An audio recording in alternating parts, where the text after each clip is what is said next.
You're listening to Inclusive AF with Jackye Clayton and Katee Van Horn.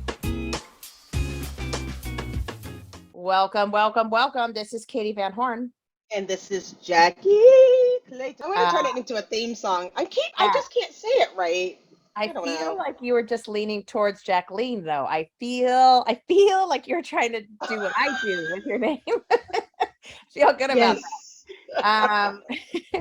Well, welcome to the Inclusive AF podcast. We are very excited. We have a guest today that I'm excited to talk about because there's a very relevant topic right now, folks. And Jackie's going to tell you why, and then we're going to dig in on it. But relevant as of this morning, today. So first, though, would love to introduce Michelle Ngome. And Michelle, thank you for joining us. Would love for you to share a little bit about yourself with our listeners. Yes, thanks for having me. I always enjoy stuff like this. Michelle Ngome, I am based in Houston, Texas. I am a Black woman who happens to be queer. My parents are from Cameroon, West Africa. So we can probably dig into my upbringing a little bit later. And I work as a marketer, specifically inclusive marketing, helping organizations when it comes to all of their diversity strategies. I audit websites, social media, trainings, got other things in my back pocket that I'm working on. And in 2019, I started the African American Marketing Association. It's a nonprofit created to galvanize Black marketers in order for them to have the resources and opportunities they need to grow their career or business. So that's it in a nutshell, but we can, go through the layers and talk. That's a big nut. That's no small feat, and all of those things, each one individually. Awesome. So we are so excited that you're here. And Jackye, I would love for you to start us off and just share your seat at the table email. I'm just pissed. There was a company. Listen. So every morning I get my coffee. Michelle, as I mentioned, it's just a casual conversation here. I'm on the LinkedIn. Jackye, just hanging out. Yeah, just us sitting at the table. I was like sitting at my own table and it said, get your seat at the table. DEI is important to us. I thought that's cute because, we're always looking at, marketing. And I had used You Belong Here. And I was like, no, I don't want to tell people they belong. They might not feel that way. I think I'm moving to We Do the Work because we are actually doing the work. It's a better expression of work here. But so I wanted to look at, get your chair. So I thought that was cute. So then I looked on the site for people that looked like me to figure out where my seat was going to be at where was I going to get my chair. So I start, like I do with everyone, looking at the About Us page. And I say, I don't see nobody that looks like me, but I also don't see an empty seat. So don't have a seat here. Then looked at all the other places. I was like, I wonder if they can pay me. Went to the jobs. They didn't post their salary. So I'm like, oops, there's no place for me here. Then I started looking at the pictures I said, how come in this picture there's all white people with kazoos? And this other picture, there's a Black woman like eating a piece of pizza. Like that wasn't cute. How come the white people are the only ones having fun? Where do I sit? And then I just got fired up and I just had to tell the world. Pissed. Yeah. I was like, they wasted money on that. That was a promoted LinkedIn post promoted to me. So, Michelle, there you go. How do we fix it? Fix it right now. Oh my God. I mean, well, one, can I have the email address so I can send the invoice to the Absolutely. Can we start from right? It's very disheartening, right? And I think so there's so many layers to this. So one thing I talk about, I have a framework and we can get into that later, but companies really have to think about content alignment. So one thing that's been going around lately for the past couple of years is, Black people are not a monolith, right? And that goes across every race and culture. But the thing is, you can't just insert Black person into content and be done, right? There's a disconnect. There's no content alignment. So it's going back to what Jackye said, like, I don't see me I'm probably not going to be eating pizza at work, right? Like, And it's not just that. There's things. Tell the truth, Michelle. And I see this all the time. And I usually save this for Katie. Katie's my special friend. And you can look at it and say, there was no black people on this project. How come every time there was a picture of a black person, there was a picture of the white person? Why are you still centering whiteness at this company and saying right. that you're trying to include other people? No, you're not. Look at the. So one thing I say is white people can't police white people, right? So in this case, when it comes to the marketing I'm campaign, so. You're right, though. How are you just gonna go on? Can we just talk about? Let's break that down, Michelle. You're going too fast. well, I mean, it goes back to Katie and I kind of talked about this. The most important thing about DEI work is your experience, your perspective, right? And when it comes to obviously the historical context of America is founded on white men, and there's hierarchy and the Constitution and all of these things have been created by white men, and that's why they dominate so many of these industries that's built on this capitalistic system. Yeah. Right.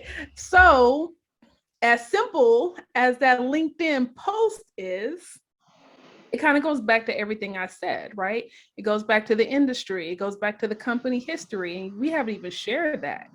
But I'm sure white men are the foundation of that company, right? And I'm sure white men are the foundation of the industry. So there's just certain things that are ingrained. So white people can't see that. And sometimes, and it's the same thing for every race and culture. It's even as a business owner, one thing I've had to learn is like, you're the bottleneck of your company. You can't read inside the label. You can't read the message from inside the label or something like that. And you're just too close to the problem. So that's what I mean when I say white people can't police white people. And, I've been fortunate to work with a lot of marketing companies. I'm the subcontractor to the agency, and the creative director is like, how do you know that? And it's just my education plus experience.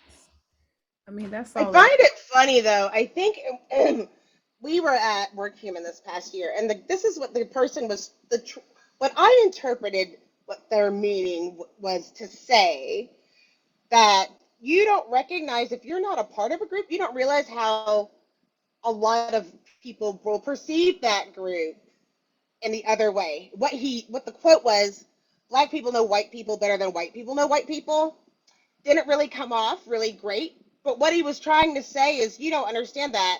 Like, I'm studying you.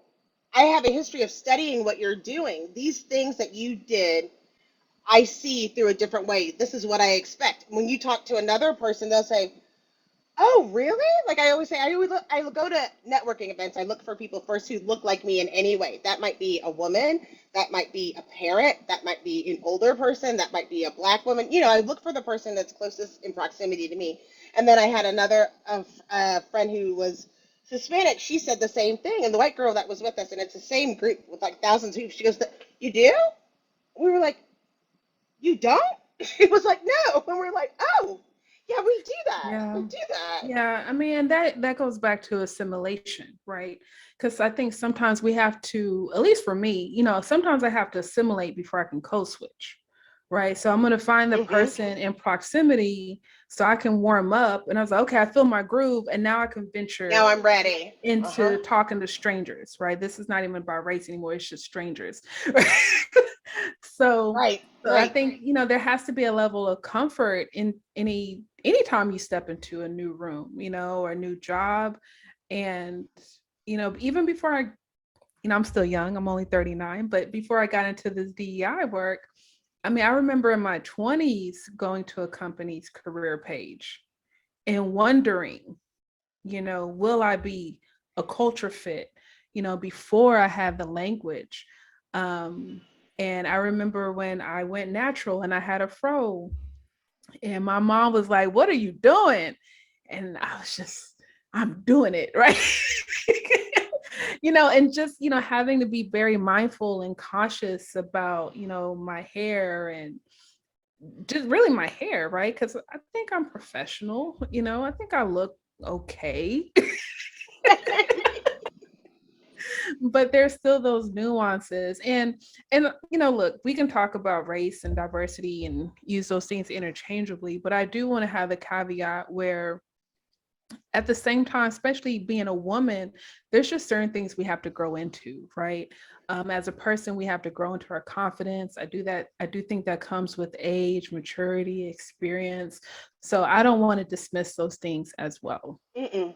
I get that with you, and I feel like it's interesting in the marketing standpoint because what people do is show us how they see me, not how I see me. Like they think they're attracting me, but what I see is how you see me. That's why it was interesting. Like we have the girl with the pizza, or you have the people with the kazoos. Like why? That's like to you. That was probably when we talk about unconscious bias. Real unconscious bias is really unconscious. Somebody Yeah. didn't even see that at all. Didn't notice anything at all. And it's interesting, and like you said, there's lots of different things, especially when you see people with like with rainbows during June, and you see people trying to take on these things or create all of these novelty items. There's different without having a conversation, or without saying, like when we saw Juneteenth ice cream, right? They didn't ask no black people from Texas how they felt about this. They didn't. That's a prime example of they didn't. They said, "Oh, that'd be cute. Add a little saxophone, a little dashiki. The black people will love it." Right? It's like you can tell, and that's what people think they're fooling people. They're not fooling people. So we're going to talk about nuance after nuance after nuance today, okay? I think people know what they're doing. I think we're at a place where long as you're trending, that's Mm, good, right? So trending leads to social and it leads to all types of digital stats, right? Let's just say that web traffic, whatever. So I don't think people are dumb as they, you know, think they are. We can go back to January, February with Bath and Body Works and their Black History. They released that like around January 28th, a couple of days going into February, because they were very proud of that campaign. And, obviously it missed the mark, but it seems like they did hire some Black designers, right? So it's just, I do think there's nuances in the sense that people so this is the problem, right? So I think strategy is up top and the room is probably all white, right? And what happens is the message gets trickled down, whether it's an employee or a contractor, and they're like, hey, we want you to design this. And this Black artist has no idea, or they have very little information, and they have no idea what the end result is until they see their work, and there's a disconnect. Whereas if this is the idea you have, you need to bring this Black artist, consultant, whomever, into the strategy session from the beginning. Yes. And I think that's another, whatever number we are, I'm gonna start making up real numbers when it comes to the disconnect with DEI as well as inclusive marketing. I think that is such a critical point, because I think that's one of the pieces. I think it's the translation down to whoever is actually doing the work. That's where there's a huge miss, is that, I mean, and you see this in any type of communication that comes from the top. It's how does it then get translated through 20 different people to that individual contributor that's like, oh, I'm building the widget, but without having the full picture. They're going to build this widget, and it might not in any way, shape, or form be what was intended at the end of the day. And then you have, Juneteenth ice cream come out, and everyone's like, wait, what is going on? No. The piece that I would love to talk about a little bit is also just to Jackie's story earlier. So let's say you are building a career page or starting to work on your marketing strategy, and you don't have diversity in the ranks currently, or you don't have people from underrepresented groups in the ranks currently, how do you represent that so you're not telling a lie or misrepresenting what's going on, but also being inclusive and inviting people to join the organization or join whatever the marketing campaign is, whatever that might look like? How do you do that the right way? Yeah, so I think the biggest thing is the transparency, right? So do you have a DEI statement on your website? Are you communicating that on the About Us leadership career page? Are you communicating that? More importantly, are you going to communicate that in the interview? And I've consulted with a small company, and they were like, we want to build a marketing team, right? So we want to hire a marketing manager. And I'm like, okay, one thing you have to mention is, especially in the interview process, you want to build this team around them, right? You don't want this person to walk in and be surprised. And it's like, well, where's my marketing director? Where's my marketing assistant? No, tell them you're the first person. You're the first person on the team. Tell them what has been the experience, what's leading to this change, whether it's George Floyd or whatever. We've been doing the work. We've hired a consultant. We've been doing trainings. We're becoming more conscious in our hiring efforts. And this is where we are. These are the plans we have, short-term and long-term. Hopefully if they, do well in the interview, would you like to come on board, right? So, Jackye mentioned it early, you go to the About Us careers page, you're looking for these things, right? You're reading the job description. Now we're utilizing social media. Do you have employee videos on the YouTube page? It's like I have to get a sense of the company culture, even beyond the lack of diversity, right? And I think, look, I've been in a lot of rooms where I've been the only Black person. So I feel like I know how to navigate that really well, but I still want to have that level of transparency, which will allow me to make an honest decision with the information I have. I think that's important too. And I think I think we need to get better at telling the story and not just about not just the founder's story. A lot of organizations, I look at a lot of career pages and company pages because of the work that I do. And you'll see the founder's story, and then it's like, and then here we are today. And so it's hard to see, to your point earlier about that company, you know, you see these two white guys arm in arm, and it's like the founders of the company.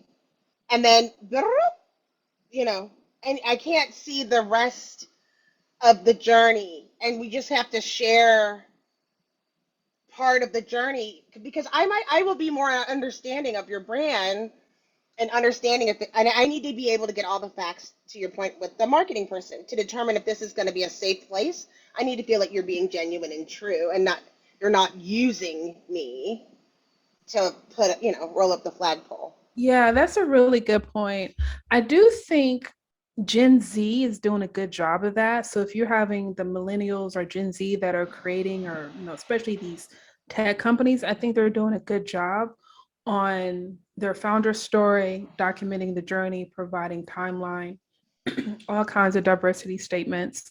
I will say one company I'm very impressed with is REI, right? I'm a city girl, just now getting into the nature stuff, right?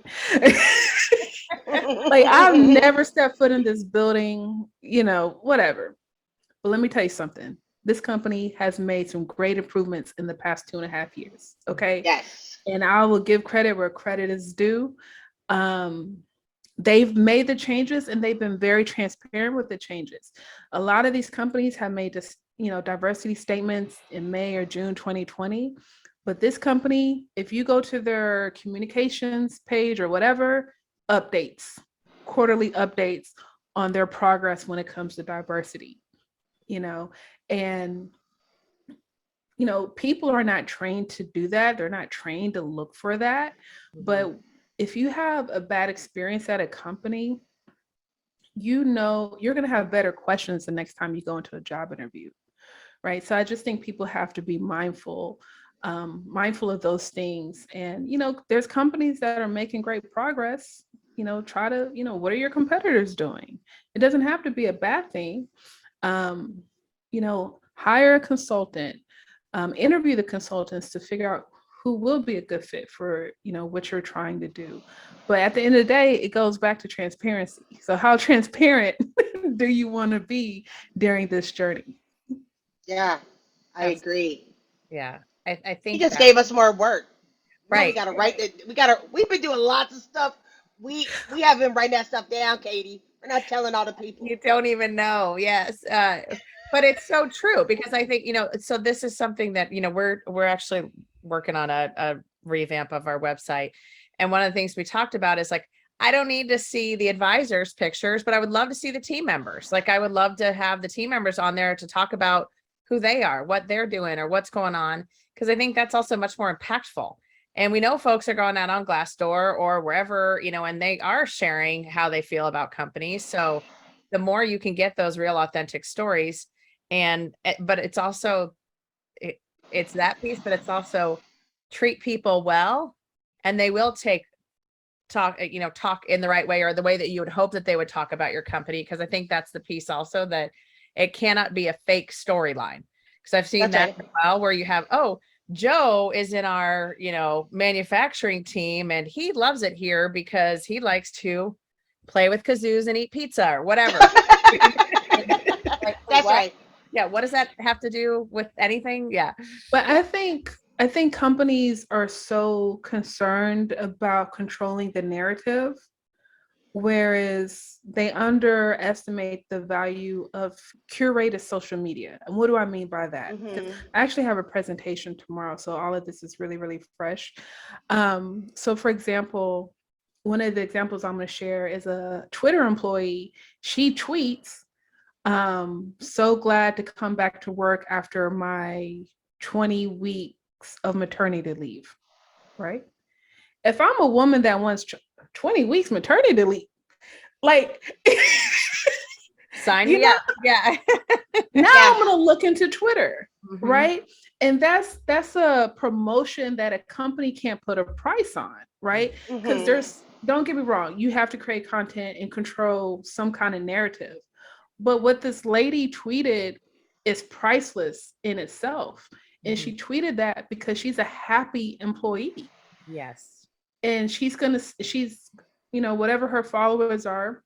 Once again, if I'm a woman that's considering and having a child, and my current company is only giving me 6 weeks, I'm looking for companies, Hmm. the different perks, right? So what was good for me at the age of 25 may not be good for me at the age of 32 now that I'm married with kids. Like I want different benefits. And if you're telling me you're getting 20 weeks maternity leave, how can I start working at Twitter within a year?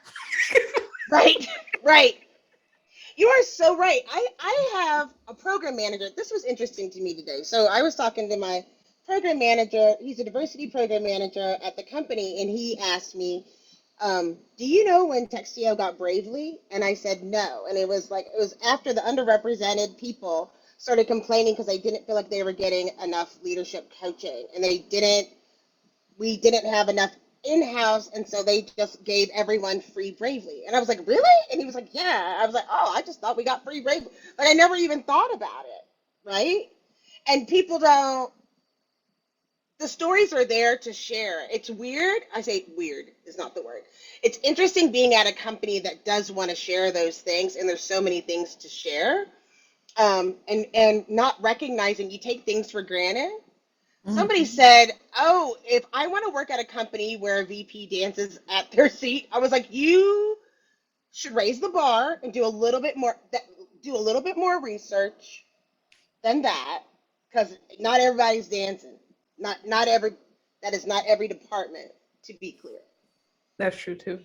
I mean, I think you like to dance in your seat, Jackye. So I don't know if Yeah. that's like for you, if that would be a qualifier that you need that on the check box of how will I be attracted? My brother. But I mean, Yeah. some people, Genuine. but you're Yeah. right, of putting those things out there, Yeah. of being transparent. Well, and I also think it's the meaningful pieces too, because, like to your point on the Twitter example, 20 weeks of maternity leave, that's impactful. Like that's Yes. not, that's not a, oh, hey, we have a diversity statement, or hey, we have ERGs. Like that's something that impacts your life outside of work. So that is huge. And I think that's the piece too, is to your point on the benefits and like looking at who is your population, but also who are you trying to attract?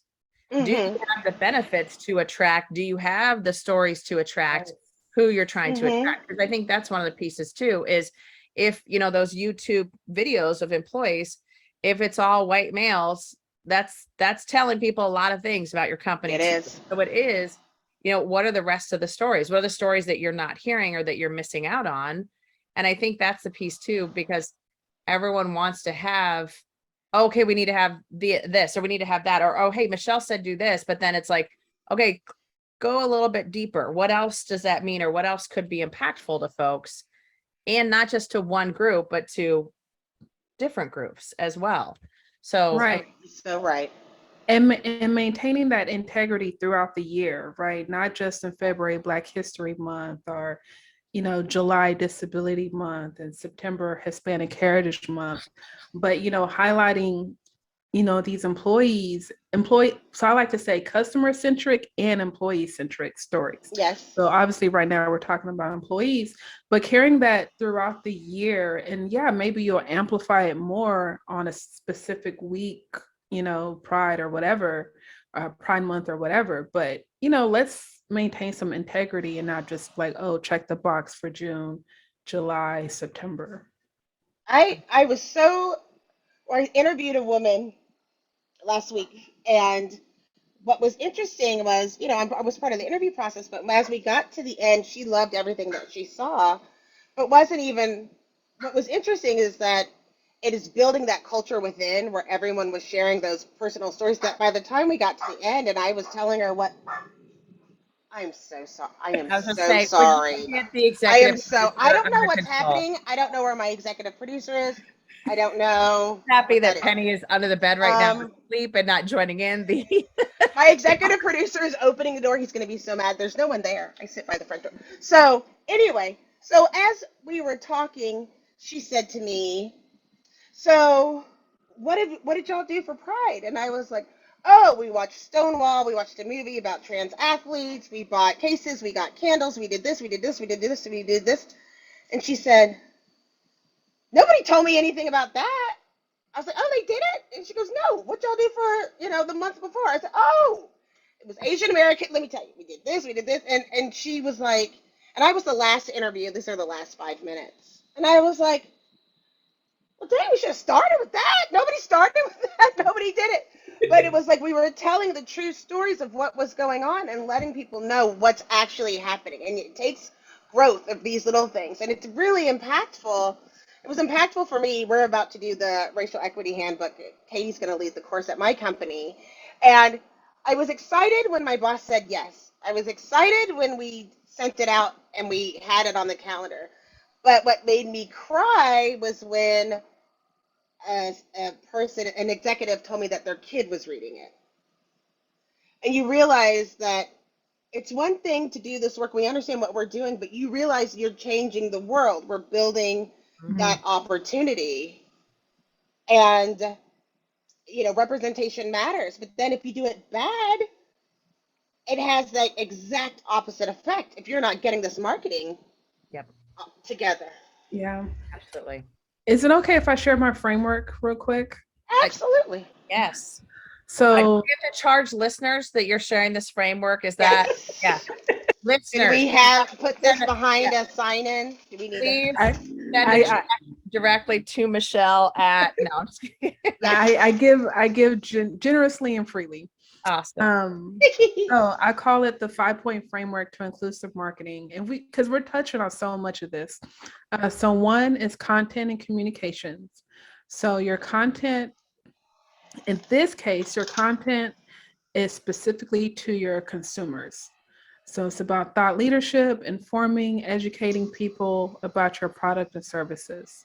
Your communication is really internal communications, right? Mhm. So it's the diversity statements, it's the announcements, it's allowing employees to understand the company culture, understand where does the company stand when it's Roe versus Wade? You know, are you like Dick's Sporting Good and you're going to give away $4,000 or $5,000 for medical expenses?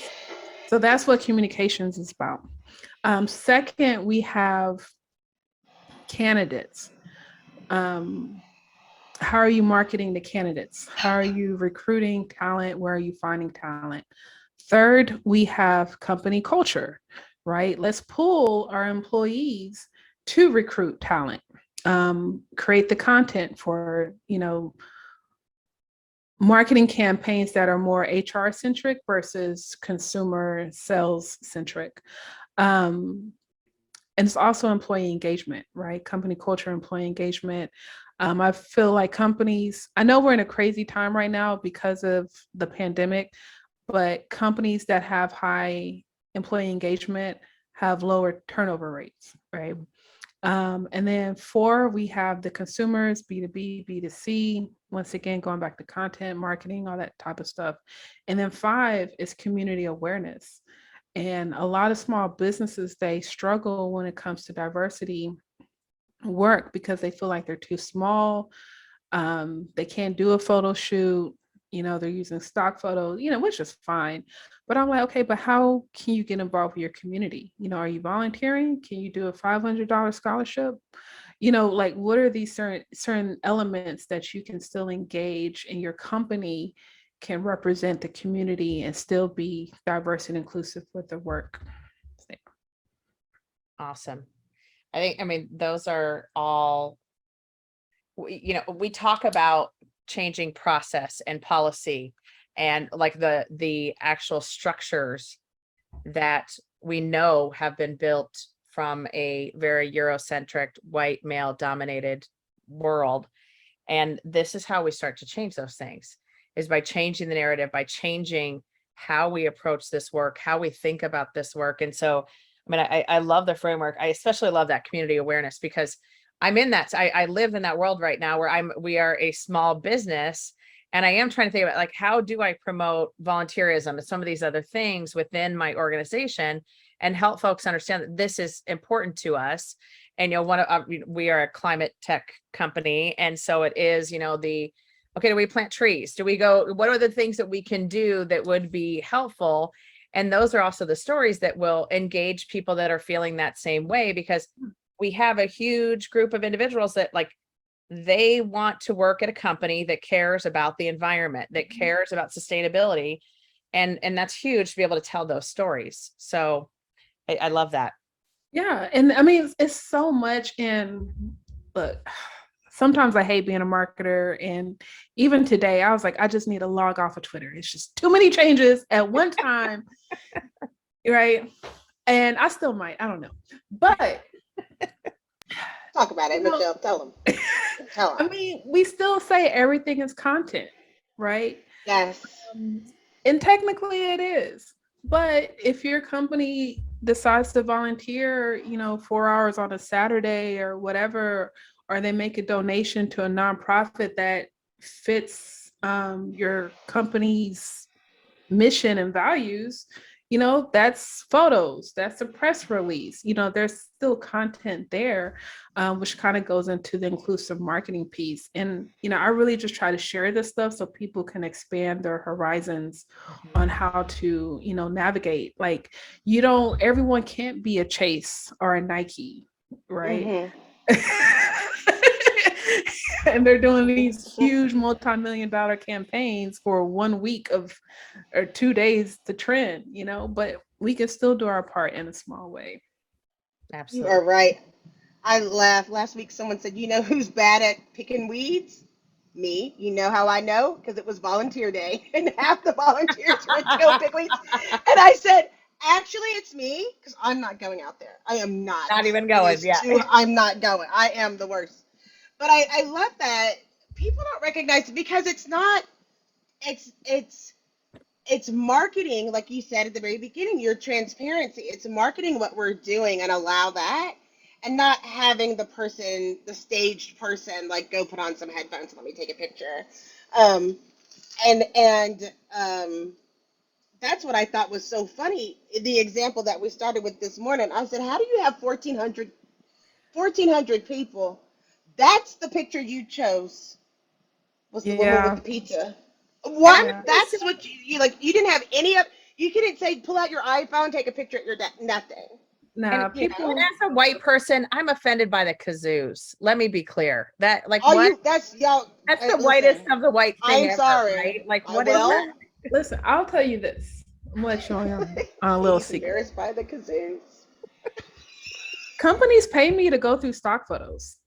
And all Mhm. I do is go through stock photos. And I'm like, this photo belongs on this page. Yep.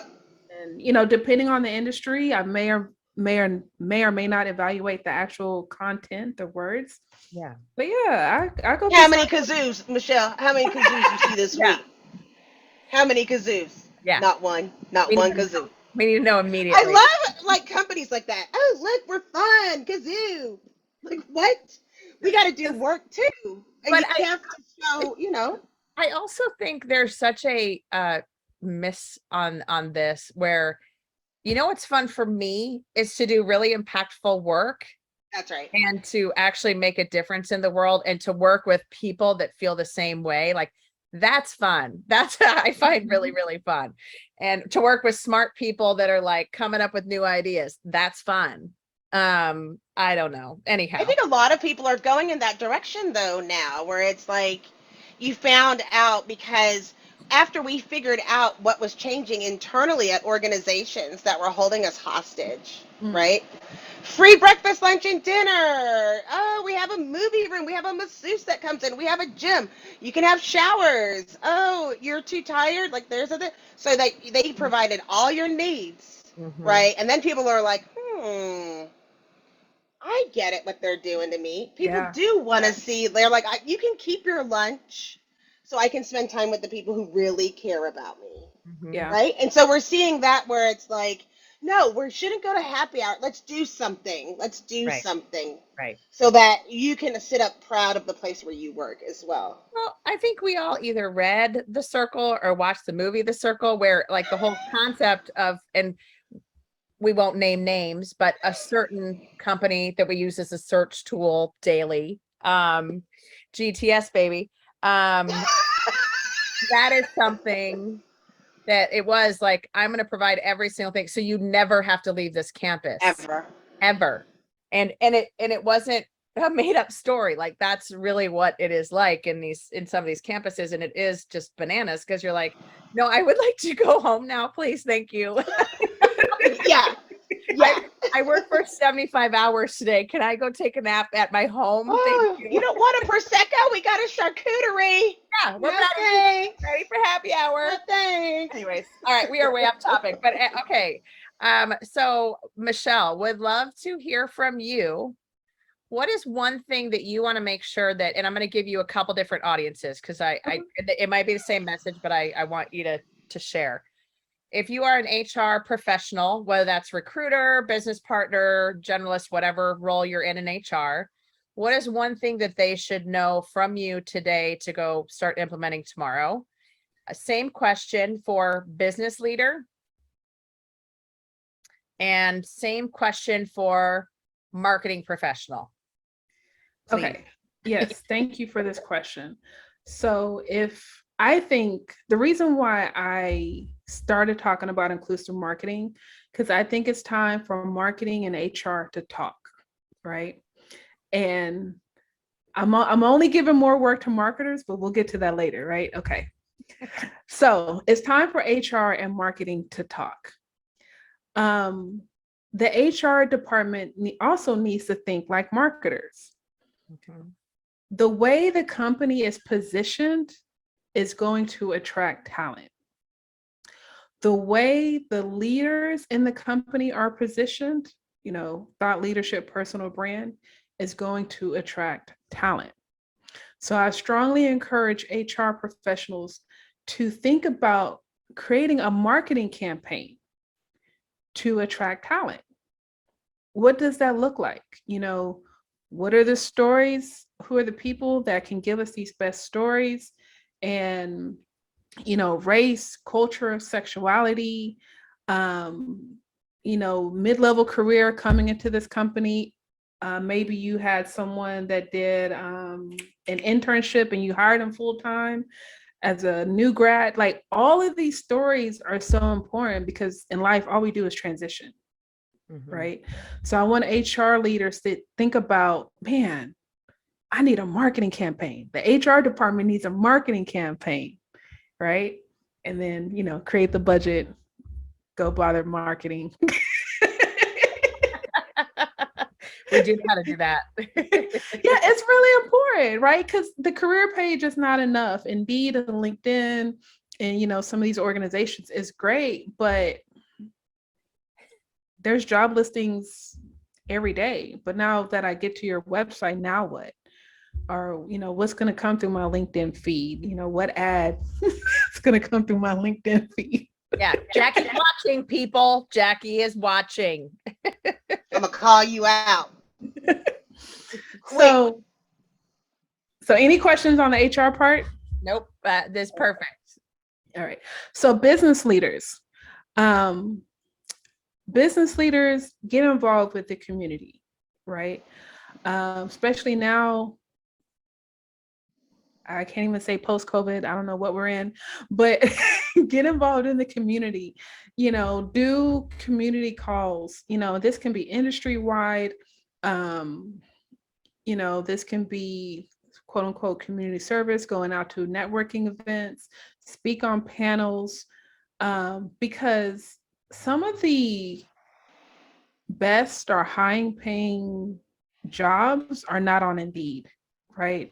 It's some company that you come across randomly because you met someone or you got a card and you're like, oh, let me see what they have. And it's like, oh, they're paying just as much as XYZ. I'm going to go work there because it's smaller, right? But this business leader has to be visible and make connections to people.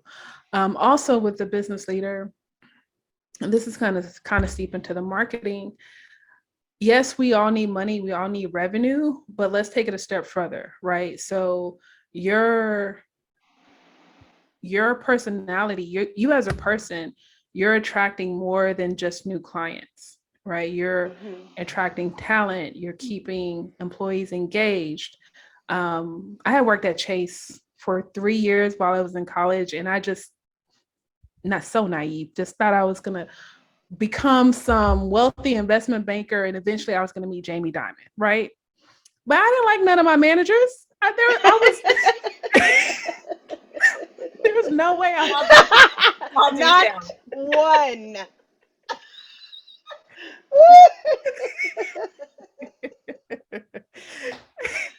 That road to Jamie Dimon was long. Plus, I'm in Houston and I'm not in New York or Ohio. But I mean, that's the power of the business leader, right? In management and above, right? Do people like you? How are you keeping them engaged? How are they learning from you? They're probably learning more by watching you versus you thinking you have to have that one-on-one, And let's get back to the town hall meetings via Zoom or whatever. But let's really enhance employee engagement and just overall company morale. And then for marketing, okay. Okay. Marketing is tough. Marketing is going in a lot of directions. And I realized about 10 years ago that the role of sales and marketing was getting very blurred, but I couldn't have predicted where it's at now, right? It's just ridiculous. But, and I guess this kind of goes back to the business leaders. Find the money to grow your marketing team, right? And have dedicated, and I don't know what that looks like, but I kind of mentioned how HR needs their own marketing campaign, right? So what does that HR marketing team, recruitment marketing team look like, right? What does the product marketing team look like? What does the digital marketing team look like? Because this team of 3 to 5 marketers can't do everything, right? And everything's not about the website. It's just not. And everything's not about social media, right? So really find. So don't bring it up when I have the conversation. Tell them when I have that HR marketing conversation, tell them to work harder. Hold on, let me scratch it off my list. Okay. But marketing is bananas So right hard. now. And the thing is, because you have to promote to so many people, so many channels. So find a way to grow the marketing department and, create many teams that can focus on one area, for the entire organization. I like that. I wish I could have met intern Michelle. That I know. intern Yeah. Michelle. We're gonna have to talk about that after I get offline, after we end this. Chase Yes. myself. So we'll discuss that after we stop recording. But okay. So Jackye, I'm not gonna make you go through all 3, but what's one thing? So we don't have to go through all 3 groups. So what's one thing that you want people who are listening to know or to remember from this episode? Well, it goes back. I think Michelle just like solidified what we were saying. Like diversity itself is not a marketing campaign. Mhm. Like tell the stories, find the stories because there's lots of stories.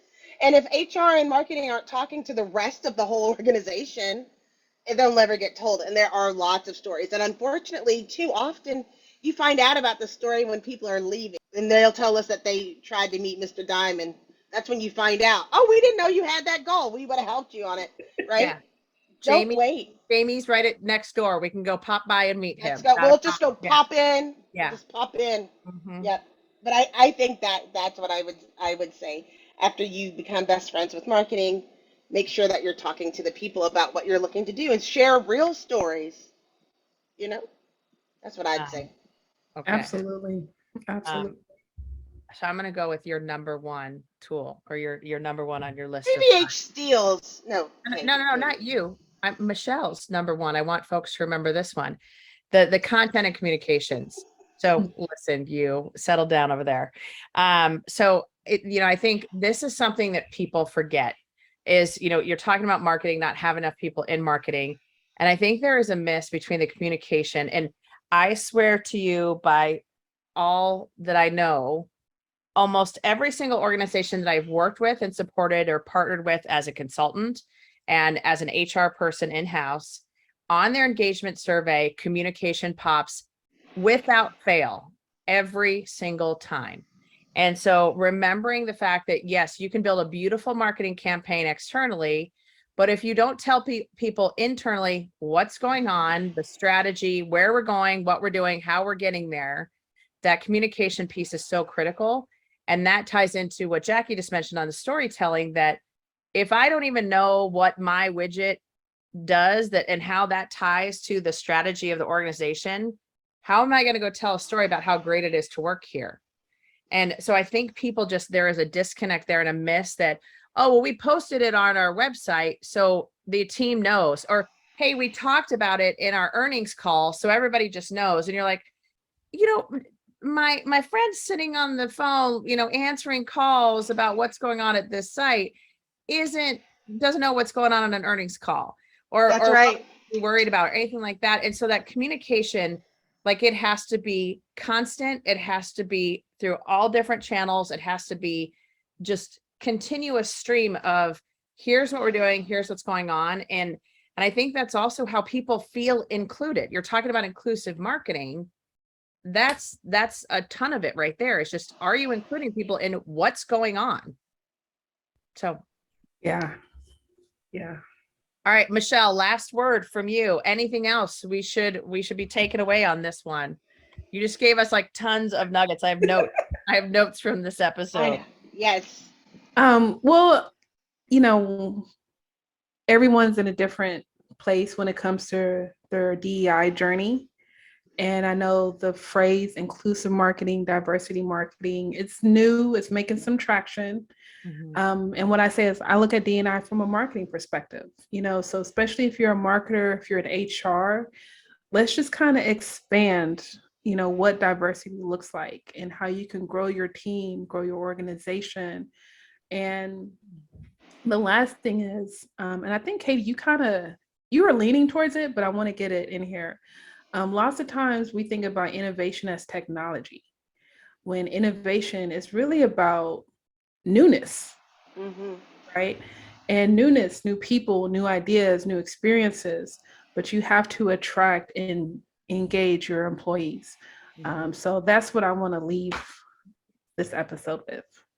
Awesome. Thank you truly for taking the time. I think this will be super beneficial for anyone that is listening. I enjoyed it. That's all I care about today. Yeah, I love y'all. Y'all bring me back anytime. Y'all want to I'm like, I don't even care that I recorded it or not, because I just like the conversation. I ended the day good. It started a little rough. Yeah. Now I'm feeling good. Feeling good. So thank you all for listening. This is Katee Van Horn. And this is Jackye Clayton. Bye. Bye.